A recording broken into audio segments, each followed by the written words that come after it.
Hello guys, and welcome to another quick tutorial from Vintage Radar. Today we are going to discuss the battery equivalent of the CR1632. So these are going to be different names, different abbreviations that you can find online for this exact watch battery type. They are all going to be the exact same battery. Now I'm also going to leave a link in the description box below to this exact watch battery, so make sure to check it out. And I'm going to insert a picture where you can actually see the most common abbreviations when it comes to this battery. So you can also find it under the name of DL1632, even BR1632, or even simply 1632.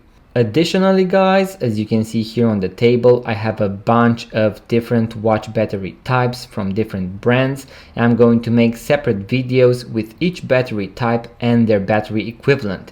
So if that is interesting to you guys, if you want to find even more watch battery equivalents, make sure to check them out. And also, if you are into watches, vintage watches, watch tutorials, watch reviews and watch unboxing videos, make sure to subscribe to this YouTube channel guys. Once again, like, subscribe, comment, and I'm going to see you on the next video.